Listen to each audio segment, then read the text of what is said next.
Hi friends, ഇന്ന് നമ്മൾ ഉണ്ടാക്കാൻ പോകുന്നത് സൗത്ത് ഇന്ത്യയിൽ വളരെ ചുരുക്ക സമയം കൊണ്ട് ഫേമസ് ആയിട്ടുള്ള ഒരു അറബിക് ക്വിസീൻ ഡിഷാണ്.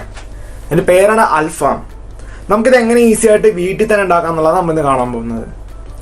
ഞാനിപ്പോൾ ചെയ്യണത് ഒരു 2 ചിക്കൻ്റെ ലെഗ് പീസ് വെച്ചിട്ടാണ്. ഇത് ഏകദേശം ഒരു 1/2 കിലോളം ഉണ്ട്. അപ്പം നമ്മൾ അതിന് വേണ്ടിയിട്ടുള്ള മസാലയും കാര്യങ്ങളാണ് റെഡിയാക്കാൻ പോകുന്നത്. ആദ്യം തന്നെ നമുക്ക് ചിക്കൻ എടുത്തിട്ട് ചിക്കൻ ഒന്ന് വരഞ്ഞു കൊടുക്കാം. ചിക്കൻ വരയണതിന് ഒരു കാരണമുണ്ട്. ആക്ച്വലി 2 കാരണമുണ്ട്. ഒന്ന്, ചിക്കൻ നമ്മൾ ഗ്രില്ല് ചെയ്യണം, അല്ലെങ്കിൽ ഓവനിലോ അല്ലെങ്കിൽ പാനിലോ എങ്ങനെയാണെങ്കിലും ചിക്കൻ്റെ മീറ്റ് ഉണ്ടല്ലോ, അപ്പോൾ ഇതിൻ്റെ ഉള്ളിലേക്ക് പെട്ടെന്ന് ഹീറ്റ് ചെല്ലാനും അത് പെട്ടെന്ന് വേകാൻ വേണ്ടിയിട്ടാണ് നമ്മൾ അത് വരഞ്ഞു കൊടുക്കുന്നത്. രണ്ടാമത്തെ കാരണം എന്ന് പറഞ്ഞാൽ നമ്മൾ ഈ വരഞ്ഞു കൊടുത്ത ഇറച്ചിയിലേക്ക് എന്തെങ്കിലും മാരിനേഷൻ ഇടുമ്പോഴത്തേക്ക് ആ മാരിനേഷൻ പെട്ടെന്ന് അതിലേക്ക് അബ്സോർബ് ചെയ്യാനും കൂടിയാണ്. അതായത് അതിൻ്റെ ഉള്ളിലേക്ക് പെട്ടെന്ന് ഈ മാരിനേഷൻ കയറി പിടിക്കാൻ കൂടിയാണ് നമ്മൾ വരഞ്ഞു കൊടുക്കുന്നത്. അപ്പം ഇതാണ് മെയിൻലി 2 റീസൺ നമ്മൾ വരഞ്ഞു കൊടുക്കാനല്ല. നമുക്കിത് വരഞ്ഞു കൊടുക്കാം.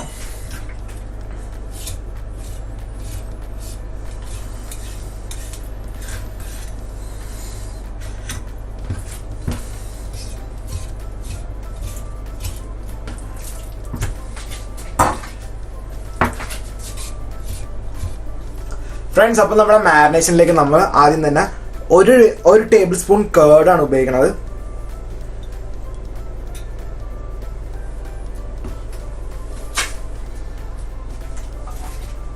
അടുത്തത് ഒരു നാരങ്ങ,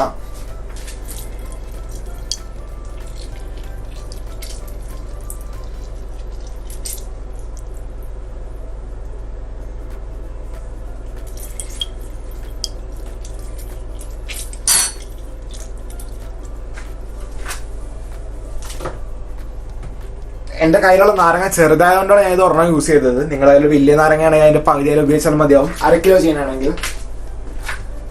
അടുത്ത് നമുക്ക് 1 ടേബിൾ സ്പൂണോളം ഇഞ്ചി വെളുത്തുള്ളിയുടെ പേസ്റ്റ് ഇട്ട് കൊടുക്കാം. നമുക്ക് അടുത്ത് ഒരു 1/2 ടീസ്പൂണോളം കുരുമുളകിന്റെ പൊടി ഇട്ട് കൊടുക്കാം. അടുത്തത് ആവശ്യത്തിന് ഉപ്പ് ഇട്ട് കൊടുക്കാം.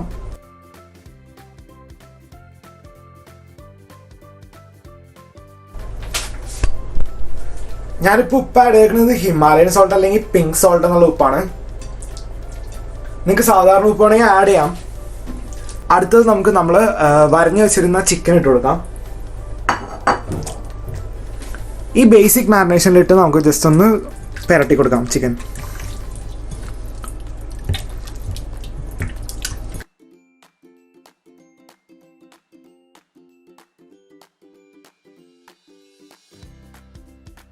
ജസ്റ്റ് ആ വരഞ്ഞു വെച്ചതിലേക്ക് ആ കുരുമുളകും ആ തൈരും ആ ഉപ്പൊക്കെ കൂടി ഒന്ന് കയറി പിടിക്കാണ്ട് മാത്രം ജസ്റ്റ് ഒന്ന് മാരിനേറ്റ് ചെയ്യണേ.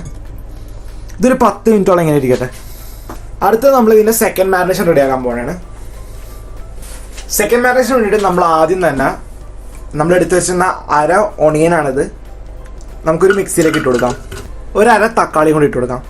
ഞാൻ യൂസ് ചെയ്യുന്ന തക്കാളിയുടെ പേസ്റ്റാണ്.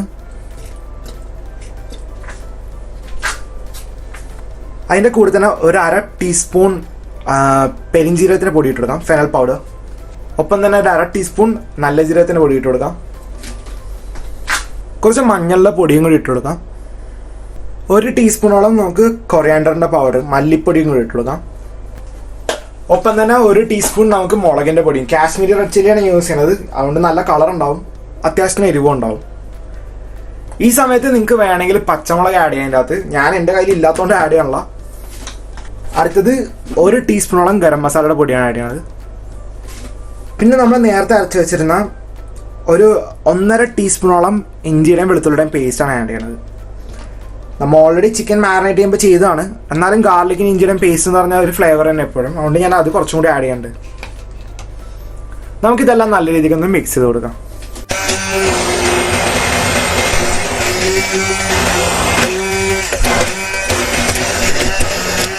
അടുത്തത് നമ്മൾ അരച്ച് വെച്ചിരുന്ന മാരിനേഷൻ നമുക്ക് ആ ചിക്കനിലേക്ക് ഇട്ട് കൊടുക്കാം. എനിക്കിതിപ്പോൾ 2 ചിക്കനാണ്, അതുകൊണ്ട് എനിക്ക് അധികം അരപ്പിൻ്റെ ആവശ്യം ഉണ്ടായില്ല.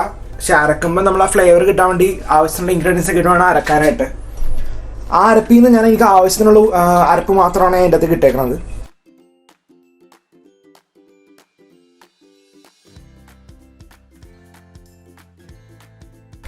നമുക്ക് നല്ല രീതിക്ക് ഇതൊന്ന് കോട്ട് ചെയ്യിക്കാം ചിക്കനിലേക്ക്. ഞാൻ ഈ മാരിനേഷൻ അരച്ചത് അധികം വെള്ളമൊന്നും ഇടാണ്ടാണ്. സോ ഫ്രണ്ട്സ്, നമ്മളിവിടെ 2 മണിക്കൂർ മാരിനേറ്റ് വെച്ചിരുന്ന ആ ചിക്കൻ നമ്മുടെ ഗ്രില്ലിലേക്ക് ഇട്ട് കൊടുക്കാം. ഞാനിപ്പോൾ എൻ്റെ ഓവനിലാണ് ഗ്രില്ല് ചെയ്യാൻ പോകുന്നത്. അതുകൊണ്ട് ഞാൻ എൻ്റെ ഓവൻ ഗ്രില്ലിലേക്ക് ഇട്ട് കൊടുക്കുന്നതാണ്. എൻ്റെ ഓവൻ ഞാനൊരു 250 ഡിഗ്രിയിൽ ഒരു 15 മിനിറ്റ്സോളം പ്രീ ഹീറ്റ് ചെയ്തിട്ടുണ്ടായിരുന്നു. ഞാനിതിപ്പോൾ വെക്കാൻ പോകുന്ന ടെമ്പറേച്ചർ 160 30 മിനിറ്റ്സ് ആണ്. ബാക്കിയുള്ള മസാലയൊക്കെ നമുക്ക് ചിക്കൻ്റെ മേളിലേക്ക് നമുക്ക് പുരട്ടി കൊടുക്കാം. ഇതിപ്പോൾ ഞാൻ ഈ വീഡിയോക്ക് വേണ്ടിയിട്ട് വെറും 2 മണിക്കൂർ വെച്ചിട്ടുണ്ടാവുള്ളൂ. നിങ്ങൾക്ക് മാരിനേഷൻ ഇതിപ്പോൾ വേണമെങ്കിൽ ഫ്രിഡ്ജിൻ്റെ അകത്താണെങ്കിൽ ഓവർനൈറ്റ് ആണെങ്കിലും വെക്കാം, നിങ്ങൾക്ക് കുഴപ്പമില്ല. നമുക്കിനി ഈ ചിക്കൻ ഓവനിലേക്ക് വെക്കാം. നമ്മുടെ ചിക്കൻ ഇപ്പോൾ ഏകദേശം ഒരു 30 മിനിറ്റോളം ആയിട്ടുണ്ട്. നമുക്ക് ഇതിലേക്ക് ബട്ടർ അല്ലെങ്കിൽ നെയ്യ് ജസ്റ്റ് ഒന്ന് ബ്രഷ് ചെയ്ത് കൊടുക്കാം. ഇതിപ്പോൾ ഇങ്ങനെ ചെയ്യണതിൻ്റെ കാരണം എന്താ വെച്ച് കഴിഞ്ഞാൽ നമ്മുടെ ചിക്കൻ ഈ ഓവനിൽ ലോ ടെമ്പറേച്ചറിൽ ലോങ് ടൈമാണ് കുക്ക് ചെയ്യുന്നത്. അപ്പോൾ ഈ ചിക്കൻ ഡ്രൈ ആയി പോകാൻ ചാൻസ് ഉണ്ട്. പുറമേ ഉള്ളിൽ നല്ല ജ്യൂസി ആയിരിക്കും, പക്ഷെ പുറമേ ഡ്രൈ ആവാൻ ചാൻസ് ഉണ്ട്. അതുകൊണ്ടാണ് നമ്മൾ ഈ ബട്ടർ ഒന്ന് കൂട്ടി കൊടുക്കുന്നത്. അതല്ലാണ്ട് ബട്ടറിൻ്റെ ഫ്ലേവർ അല്ല, നല്ല ടേസ്റ്റുള്ള സാധനമല്ലേ. സോ ഫ്രണ്ട്സ്, നമ്മുടെ അൽഫാം ഇവിടെ റെഡി ആയിട്ടുണ്ട്. നമ്മുടെ ഈ അൽഫാം ഉള്ളിൽ സോഫ്റ്റ് ആയിട്ട് കിട്ടാനായിട്ട് ഞാനൊരു ട്രിക്കാണ് ചെയ്തേക്കുന്നത്. ആക്ച്വലി ട്രിക്ക് ഒന്നും പറയാനില്ല, എല്ലാ ഷെഫ്മാരും ഹോട്ടൽസിലൊക്കെ യൂസ് ചെയ്യുന്ന ഒരു സംഭവമാണ്. നമ്മുടെ ഓവനിൽ കുക്ക് ചെയ്യുമ്പോഴത്തേക്കും, ഇലക്ട്രിക് ഓവനിൽ കുക്ക് ചെയ്യുമ്പോഴത്തേക്കും ലോ ടെമ്പറേച്ചറിൽ ലോങ് ടൈം കുക്ക് ചെയ്യും. അത് കഴിഞ്ഞിട്ട് ഹൈ ടെമ്പറേച്ചറിൽ ഷോർട്ട് ടൈം കുക്ക് ചെയ്യും. ലോ ടെമ്പറേച്ചറിൽ ലോങ് ടൈം കുക്ക് ചെയ്യുമ്പോഴത്തേക്കും അതിൻ്റെ ഉള്ളിൽ ജ്യൂസി ആവും, എന്നാൽ മീറ്റ് കുക്ക് ആവുകയും ചെയ്യും. അത് മീറ്റ് ഡ്രൈ ആയി പോവില്ല. ഇതിപ്പോൾ ഞാൻ ചെയ്തേക്കണത് നിയർലി ഒരു 35 മിനിറ്റോളം 160 ഡിഗ്രി വെച്ചിട്ടാണ് ഞാൻ കുക്ക് ചെയ്തേക്കണത്. അത് കഴിഞ്ഞ് ഞാൻ ജസ്റ്റ് ഇതിൻ്റെ മേളിൽ ബട്ടർ കോട്ട് ചെയ്തിട്ടുണ്ടായിരുന്നു. ബട്ടർ ജസ്റ്റ് ഒന്ന് ബ്രഷ് ചെയ്ത് കൊടുത്തു ബട്ടർ. അത് കഴിഞ്ഞിട്ട് ഞാനിത് കുക്ക് ചെയ്ത് 250 ഡിഗ്രി സെൽഷ്യസിൽ നിയർലി ഒരു 15 മിനിറ്റ്സ് ഞാൻ കുക്ക് ചെയ്തിട്ടുണ്ടായത്. അങ്ങനെയാണ് എനിക്ക് ഈ കളറും ഈ ഇതും കിട്ടിയത്. അപ്പോൾ ഫ്രണ്ട്സ്, നമ്മുടെ അൽഫാം ഇവിടെ റെഡി ആയിട്ടുണ്ട്. എല്ലാവരും വീട്ടിൽ ഇത് ട്രൈ ചെയ്യണം. Thank you.